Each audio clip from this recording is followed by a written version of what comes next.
Bonsoir et bienvenue à ce journal. Voici les titres de l'actualité. Le Sénégal n'ira pas en finale de l'Afro-Basket. Les Lions se sont inclinés cet après-midi en demi-finale face au Pharaon d'Égypte, score 70-63. Il n'y aura plus de match de Navétane après minuit. C'est l'une des décisions prises ce matin en conseil interministériel présidé par le Premier ministre. Enfin, notre dossier du vendredi, les élèves qui font le travail de domestique pendant les vacances et le reportage du jour qui porte sur la vente des premiers semis de maïs à Dakar. Désormais, les matchs de Navétane ne vont plus dépasser minuit sur l'ensemble du territoire national. C'est ce qui ressort du conseil interministériel tenu ce matin sur les Navétanes. Les problèmes d'infrastructure, la violence ont également été abordés. Présidée par le Premier ministre, la rencontre a rassemblé les ministres des Sports, de la Jeunesse et de la Culture, mais aussi les responsables de l'ONCAV. Koumba Diakhatemar. Ce conseil interministériel consacré aux Navétanes aura duré 3 tours d'horloge. Le programme Une ASC, un projet a occupé une bonne place dans les débats. Au sortir de cette réunion, des perspectives ont été dégagées par rapport à l'emploi des jeunes. L'État du Sénégal, d'une manière générale, donne une place importante à l'ONCAV dans le cadre de la recherche d'emploi et la réalisation de projets économiques. C'est pourquoi il a été décidé de faire un projet, une ASC, un projet. Les Navétanes prennent de l'ampleur d'année en année. Le nombre d'ASC est passé de 3 804 en 2012 à 4 010 en 2013. Des décisions ont été prises concernant l'organisation et la programmation des matchs. La décision majeure qui a été prise et qui est souhaitable qu'elle soit appliquée, c'est que dans certaines zones, que la programmation, que les compétitions n'aillent pas au-delà de 0 heure. Elle s'est évidemment invitée dans les débats. La violence dans les Navétanes. Les autorités étatiques de concert avec l'ONCAV sont déterminées à combattre ce fléau. À ce niveau, le ministère de l'Intérieur, en rapport avec l'ONCAV, et le ministère des Forces armées, en rapport avec l'ONCAV à travers la gendarmerie, pour les zones rurales, est en train de faire un travail extrêmement important pour juguler ces problèmes de violence. L'organisme national de coordination des activités de vacances est chargé d'engager des campagnes de sensibilisation, d'information et d'encadrement afin de réduire les risques de violence dans le national populaire. Rencontre entre les élus locaux et la délégation générale à la protection sociale et à la solidarité nationale. Objectif, familiariser les élus avec le programme national de bourse de sécurité familiale. Les élus locaux devraient servir de relais entre la délégation générale et les populations. Salut Sek. Face aux élus locaux, la délégation générale à la protection sociale et à la solidarité nationale est revenue sur l'importance de procéder à l'extension de la protection sociale au profit des couches les plus vulnérables. En initiant cette séance d'imprégnation et de partage, les autorités entendent mieux impliquer les élus dans le programme national de bourse de sécurité familiale. Ça a été quand même une séance assez riche, et nous allons continuer la collaboration dans ce sens-là. Il y a un autre point aussi qui a été évoqué, c'est trouver l'articulation, en tout cas, entre le programme et aussi, donc, il y a dans l'architecture budgétaire des élus locaux, donc des collectivités locales, il y a une ligne réservée donc à l'action sociale, en tout cas à l'aide sociale. Il faudrait nécessairement qu'on trouve une articulation par rapport aux bourses pour aider les populations. Le programme de bourse de sécurité familiale est initié pour être effectif partout dans le pays. Ainsi, les élus locaux ont un grand rôle à jouer pour la réussite du projet. Nous avons bien apprécié également la volonté de l'État d'aller au-delà des 3 ans et de faire qu'il n'y ait pas d'exclusion, que même les familles aujourd'hui sans enfants mais qui sont dans une situation de pauvreté puissent être bien sûr incorporées dans le programme. Je pense que c'est un bon programme. Avec les autorités administratives au niveau local, nous allons nous engager à faire le travail de sensibilisation et d'accompagnement. À l'issue de cette rencontre, une meilleure prise en charge du programme est attendue par les 26 000 élus locaux. Ils devront ainsi servir de relais entre la délégation générale et les populations. Visite d'évaluation de la lutte contre les maladies dans les zones à risque. Le ministre de la Santé et de l'Action sociale s'est rendu au Maris et à Djeddah Thiaroye Kao. Sur place, le ministre a constaté le travail effectué par les services. Aomari Kolsek a aussi recensé les besoins des populations sinistrées. Seydina Alunfal. Le service national de l'hygiène est au front. Ici, au Mariste, la lutte antivectorielle se poursuit à travers des opérations de pulvérisation d'insecticides, des opérations qui concernent tous les départements de Dakar. Dara, mosquées, écoles vont être désinfectées. 30 éléments du service de l'hygiène sont mobilisés, 13 tonnes de poudre et 870 litres d'insecticides collectés. Le ministre de la Santé et de l'Action sociale a constaté le travail important accompli par le service de l'hygiène. Toutefois, des efforts devront être faits concernant les équipements. Aujourd'hui, on a eu comme information que vous serez renforcés au plus tôt avec encore des produits phytosanitaires. Ce qui fait que je ne suis pas étonnée de voir que malgré les difficultés, vous travaillez et vous êtes auprès des populations. La délégation s'est par la suite rendue à Djeddah Thiaroye Kao. 647 sinistrés sont logés ici, à l'école Thierno Salif Ndongo. Ils ont pu bénéficier de consultations gratuites. En plus des kits d'hygiène, 100 sacs de riz et 100 sacs de sucre ont été mis à leur disposition. De quoi illuminer ces visages assombris depuis l'hivernage par un ciel peu clément. Nous vous remercions. Nous sommes vraiment contents. Nous avons des ordonnances et nous sollicitons votre aide pour l'achat de ces médicaments. Ces sinistrés de Djeddah Thiaroye Kao ont exposé leurs préoccupations au ministre de la Santé et de l'Action sociale. Aomari Kolsek les a rassurés. Je vous ai également écouté, mais je savais, puisque le médecin-chef de région m'avait déjà prévenu qu'il fallait un soutien en médicaments. Les médicaments sont là, monsieur le maire. Je peux vous dire que les médicaments sont là. Nous sommes venus vous appuyer encore en apportant un personnel spécialisé. C'est pour ça qu'aujourd'hui, vous avez les chirurgiens dentistes qui sont là. Vous avez les radiologues qui sont là avec une radio mobile. Une radio qui nous permet de dépister les maladies pour permettre à tout le monde de vivre dans la sécurité. Afin d'éviter l'apparition de maladies épidémiques, le ministère de la Santé a mis sur pied un dispositif de surveillance. Kits d'hygiène, moustiquaires, médicaments ont été distribués aux populations en situation difficile. Autre ministre en déplacement, dans le cadre de ces tournées hivernales, le ministre de l'Agriculture s'est rendu à Kolda. Abdoulaye Baldé y a visité des champs de maïs, de coton d'arachide et des barrages. Dans le département de Vélingara, les producteurs ont saisi l'occasion pour exprimer leurs doléances. Thioronia. Sur instruction du chef de l'État, le producteur surnommé Roi de la banane s'investit depuis 2 ans dans la culture du maïs. Mamadou Sall, fondateur de la communauté rurale de Sinthiang Kondara, située dans le département de Vélingara, dans la région de Kolda. Cette année encore, l'agriculteur a employé les gros moyens pour cultiver 70 hectares de terre. L'exploitation, c'est que là, c'est ma deuxième expérience en maïs. Donc l'an dernier, j'ai fait 30 hectares. Je vois que c'est bien reçu. Et cette année, j'ai augmenté 70 hectares pour atteindre 100 hectares ici dans le périmètre bananier. Donc, avec cette expérience-là, je voulais que si tous les Sénégalais savent, on doit faire le prioritaire, ce que nous consommons. Nous sommes toujours dans le département de Vélingara, plus précisément à Nyandouba, un barrage entièrement financé par la Sodagri. Cette construction permet de maîtriser l'eau en hivernage comme en contre-saison. Ici, au niveau de cette zone, la Sodagri a aménagé environ 5000 hectares. Et pour avoir une maîtrise de l'eau, il fallait des barrages pour l'irrigation.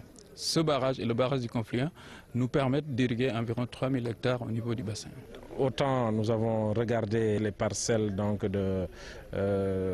pour les cultures d'autoconsommation ou de culture commerciale, autant nous avons suivi les parcelles dans le cadre de la reconstitution du capital semencier. Parce que pour nous c'est important d'avoir de bonnes semences, des semences de qualité.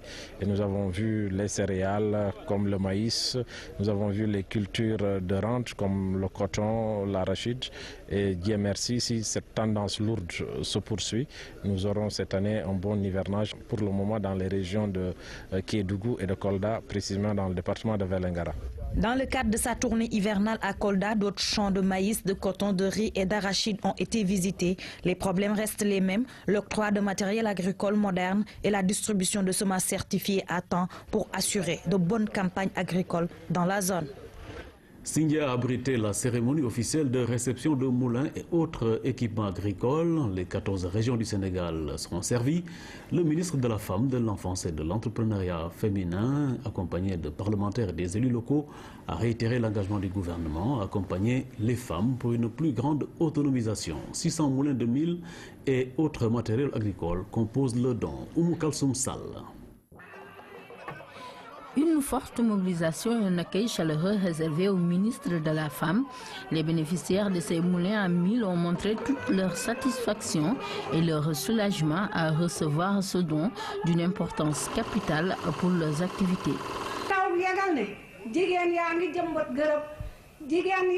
Les femmes sont dans l'agriculture et dans la transformation céréalière. Donc ces moulins à mil seront bénéfiques pour nous et vont alléger nos activités. Nous sommes très contentes et nous vous disons que nous sommes derrière vous.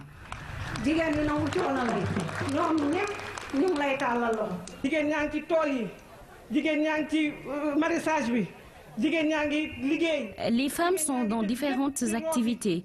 Ce don va beaucoup les aider et les soulager dans leurs activités qui ne sont pas de tout repos. C'est au total 600 moulins à mil et des équipements agricoles qui seront distribués aux organisations féminines des 14 régions du Sénégal. La promotion et l'autonomisation des femmes au cœur des priorités des gouvernements. Madame la ministre de la Femme, par cet acte que vous venez de poser ce matin, vous venez de concrétiser une des promesses du président de la République relative à la satisfaction des difficultés des populations, à la réduction de la pauvreté et à l'autonomisation des femmes. Il s'agit concrètement d'apporter une réponse durable et idoine à la demande sociale des femmes, notamment en termes d'équipement, pour leur permettre de contribuer à la croissance du produit intérieur brut du pays. J'ai bon espoir que ces équipements feront l'objet d'un bon usage et apporteront une valeur ajoutée aux activités de femmes. Accompagner les femmes dans la marche vers un développement harmonieux qui les libérerait des travaux pénibles et du sous-équipement, c'est le vœu de Maria Massar, vœu qu'elle a réaffirmé devant une foule nombreuse. La distribution va se poursuivre dans les régions. À noter que Dakar, Tambacounda et Kaffrine vont recevoir chacune 48 moulins. Les autres auront 36 moulins par région. Précisons que 600 moulins à mil et autres matériels agricoles composent ce don. Les premiers épis de maïs apparaissent sur le marché dakarois petit à petit. Ce produit dame le pion aux autres. Même cette céréale n'est qu'à son début de saison. Pour le moment, le prix du sac est trop élevé pour les commerçants qui ne le trouvent que dans le bassin arachidier. Koumba Yaratemar. Marché syndicat de Pékin, les épis de maïs songent petit à petit le décor des étals. Pour le moment, le produit provient essentiellement de la région de Kaolack. Et je l'ai amené là-bas au Saloum, vers Kaolack. Kaolack, Kermadiabel, Ndram Escale. Je l'ai acheté là-bas par sac à 15 000, 20 000. Je l'ai amené ici au syndicat. Il faut donc débourser entre 15 et 25 000 francs pour acheter un sac. Pour faire un bénéfice, les vendeurs ont fixé les prix de ces tas à 500 francs.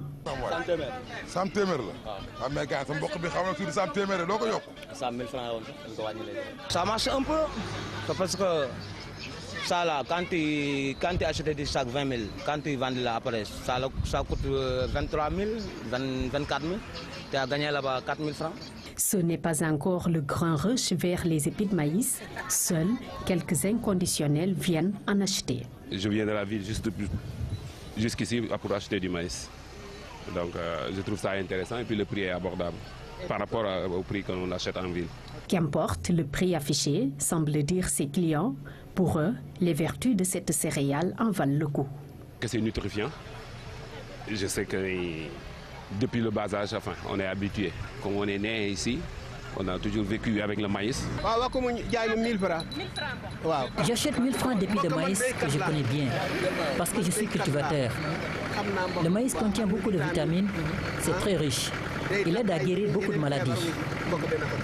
Ses vertus et son goût délicieux ne laissent personne indifférent. Même les tout-petits sont attirés par le maïs. Ils aiment beaucoup de maïs, parce que c'est très bon. Cet intérêt des clients fait l'affaire des revendeurs. La 150 et 100 francs, ça dépend de... Ça dépend d'un bénéfice un peu rek.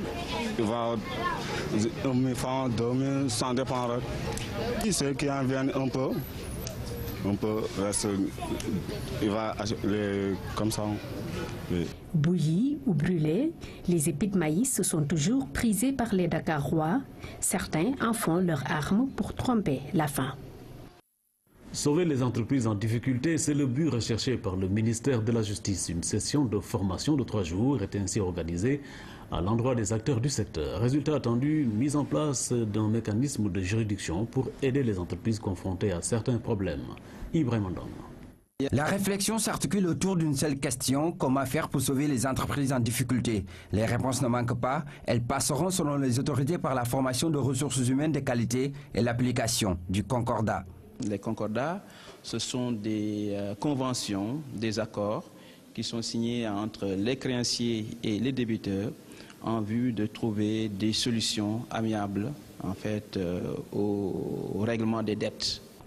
L'acte uniforme de l'OHADA, l'Organisation pour l'harmonisation en Afrique du droit des affaires, permet aux juges de s'immiscer dans les affaires contractuelles dès le début de la conception afin d'éviter certaines contraintes. En matière contractuelle, généralement, l'intervention du juge n'est appréciée que sous l'angle de la pathologie du contrat. C'est-à-dire que le juge n'intervient dans le contrat que parce qu'il y a des difficultés d'exécution. Parce qu'il y a une demande en résolution du contrat, parce qu'il y a une demande en résiliation, parce qu'il faut, si vous voulez, intervenir soit pour réorganiser, soit pour rééquilibrer ou mettre fin au rapport contractuel. C'était ça l'office normal en matière contractuelle du juge. Alors, en cette matière, l'acte uniforme pour prévenir certaines difficultés permet... Sénégalaise en collaboration avec l'ONG Save the Children. Notre pays qui se réclame état de droit, c'est-à-dire respectueux des conventions internationales protégeant les droits de l'homme, doit veiller à garantir l'accès à l'information judiciaire à tous les citoyens et citoyennes, d'où le rôle important d'ailleurs des parajuristes que je souligne en passant. Considérés comme des auxiliaires de justice, les parajuristes vont servir de médiateurs au sein des quartiers. Il est attendu d'eux le règlement à l'amiable des conflits. Ils sont chargés de régler certains problèmes qui se posent au niveau des quartiers. Des problèmes très simples. Et en ce moment, ils n'auront pas besoin, les justiciables n'auront pas besoin d'aller plus sur au tribunal. Le tribunal est là pour aider, pour accompagner cette association dans sa mission, afin que toutes les ignorances que la population a sur l'application des lois, sur la manière dont les juges travaillent au sein des juridictions. L'initiative est saluée par le maire de la ville. Pape Sanyambay a par ailleurs appelé à une meilleure sensibilisation des populations sur l'importance de l'état civil. Dans le choix même des politiques, l'état civil est plus ou moins le cœur des données que nous devons recevoir et sur qui nous devons bâtir une réflexion et une stratégie cohérente. La formation va durer 2 jours. Elle devra permettre aux participants d'avoir les outils nécessaires pour aider les justiciables à mieux connaître leurs droits et devoirs. Le Mali, frappé par de grandes inondations, le bilan est lourd. Au moins 34 personnes sont mortes et plusieurs disparues. À cela s'ajoutent des centaines de milliers de personnes sans abri et des dégâts matériels incalculables. Les Maliens sont sous le choc. Combien de Maliens sont morts dans ces inondations? Bilan variable, difficile à établir. 20 morts, 30 morts pour les autorités, plus de 50 selon la presse. Des quartiers entiers de Bamako ont été ravagés par la montée des eaux du fleuve Niger. J'ai perdu toute ma famille, ma femme, mes enfants. Il y a des morts et des blessés parmi mes voisins. Beaucoup de choses ont été détruites. Des maisons se sont effondrées. Certains ont tout perdu.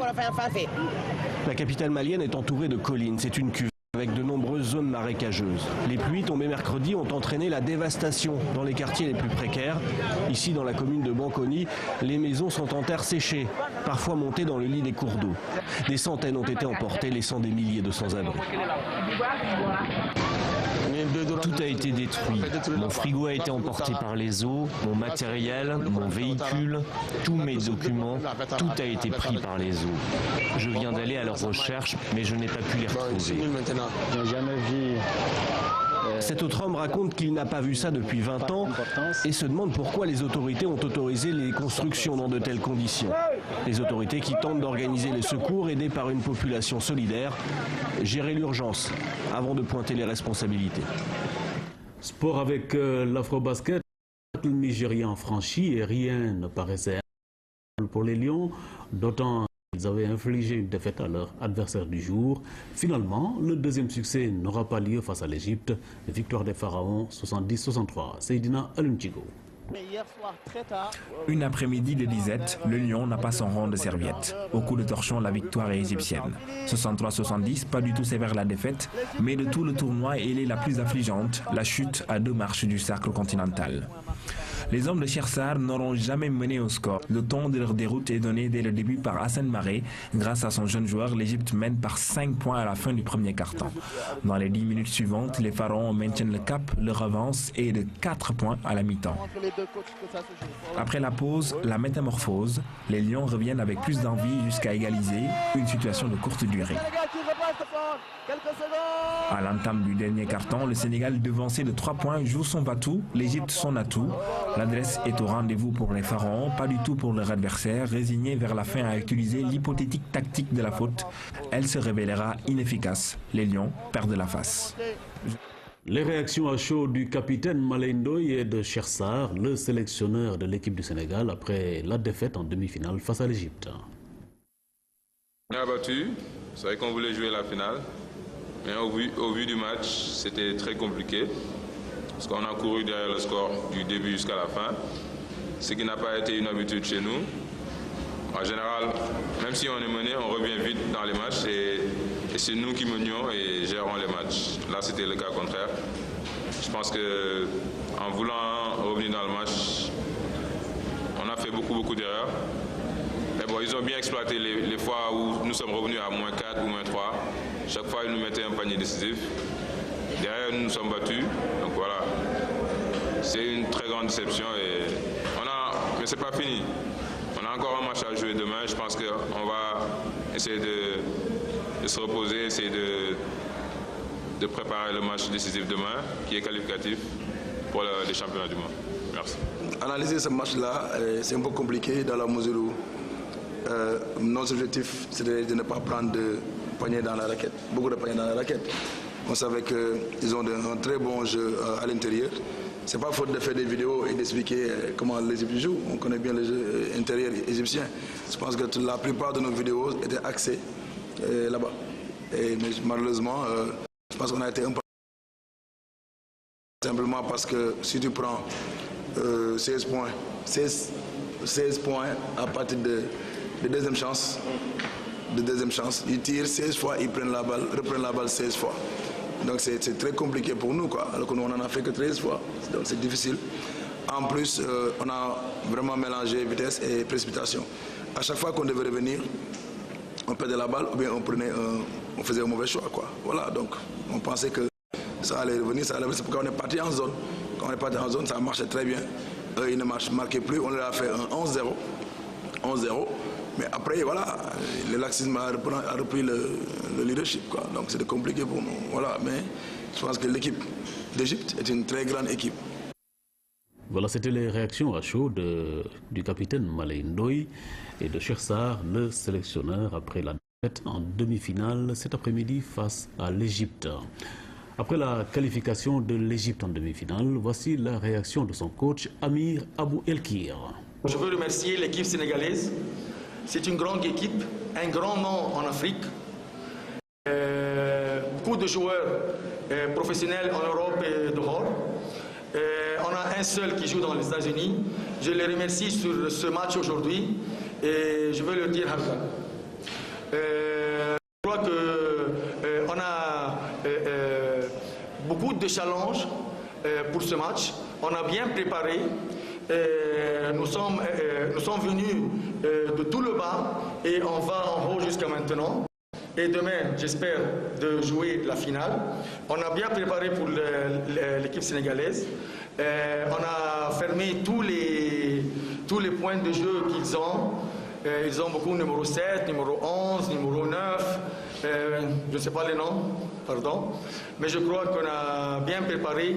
Et dans le terrain, on a joué 5 contre 5 et le fast break. C'est ça qui nous a mis à gagner. Football avec la finale de la Coupe du Sénégal, le Casa Sport est en plein dans sa préparation face au Jaraaf. Les protégés d'Ibou Diarra ont installé leur quartier général au centre de formation Diambar de Saly. Les joueurs sont très confiants. Ils disent être optimistes quant à leur victoire au soir du 31 août face au Jaraaf. Mansour Sow assistait hier à leur séance d'entraînement. Reportage. Le Casa Sport, pour sa 5e finale en Coupe du Sénégal, a préféré s'entraîner sur l'un des terrains annexes du centre de formation de Diambar de Saly.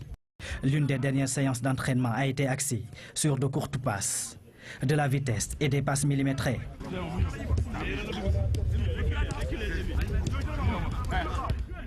Il n'y a pas de souci, comme on a l'habitude de préparer les finales passées contre le Gorée, les finales passées contre le Jaraaf en 2010. Contre Turekunda en 2012, je crois qu'on va faire l'essentiel. L'essentiel se fera, il n'y a pas de souci, il n'y a pas autre chose. Mental, c'est la gagne. De la bonne ambiance pour préparer la finale de la Coupe du Sénégal, édition 2013. Un match que les joueurs ont à cœur de gagner pour un retour définitif de la paix en Casamance. On veut gagner ces 2 coupes pour essayer d'avoir la paix en Casamance. Aujourd'hui, je crois que ça soit des 2 côtés, tout le monde veut la paix et on veut cette paix définitive.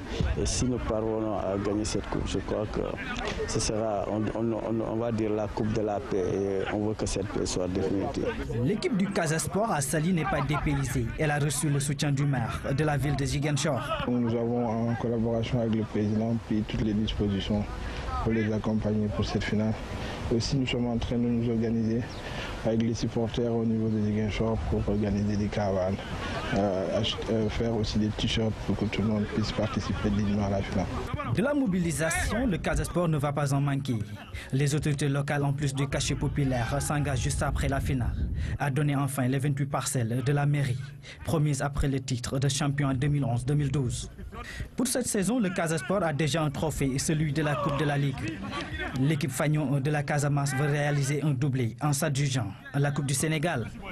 Sécurité et efficacité devant les buts de l'adversaire, ce sont là les dernières consignes données par Abdoulaye Sarr à ses joueurs. Les coéquipiers de Pape Siré Dia affûtent leurs armes en direction de la Coupe du Sénégal. Ce sera ce samedi contre le Casa Sport. Moussa Mané a suivi leur entraînement au stade Demba Diop. Au menu de la séance de ce matin, beaucoup d'exercices tactiques, dont les plus en vue concernent le travail offensif devant les buts adverses. Face à une équipe du Casa Sport revigorée par sa récente victoire sur l'US Gorée en Coupe de la Ligue, les coéquipiers de Pape Siré Dia ont du pain sur la planche. L'encadrement technique se montre rassurant quant à la tactique qui sera mise en place pour battre l'équipe de Ziguinchor. Je vois des joueurs assez réceptifs, impliqués, et c'est important, surtout pour le mental, qui essaie de s'appliquer sur tout ce qu'on fait au plan technique, au plan tactique et au plan physique.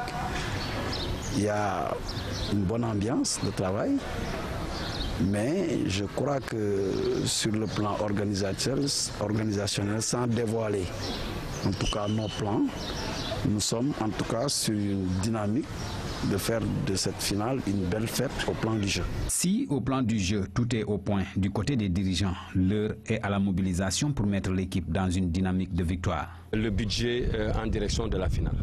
36 millions et quelques, mais en fin de compte, il a été arrondi à 40 millions de francs CFA. Il reste entendu qu'une bonne partie sera réservée aux primes et aux arriérés de salaire des joueurs. Le reste, c'est pour la mobilisation, pour les supporters et le regroupement qui est en train de se faire actuellement. Habitué des Coupes du Sénégal avec plus d'une dizaine de titres, le club de la Médina, qui a raté cette année le podium de la Ligue 1, aura à cœur de remporter cette coupe pour clôturer sa saison en apothéose. C'est la fin de ce journal. Merci de nous avoir prêté attention. À demain, 20h.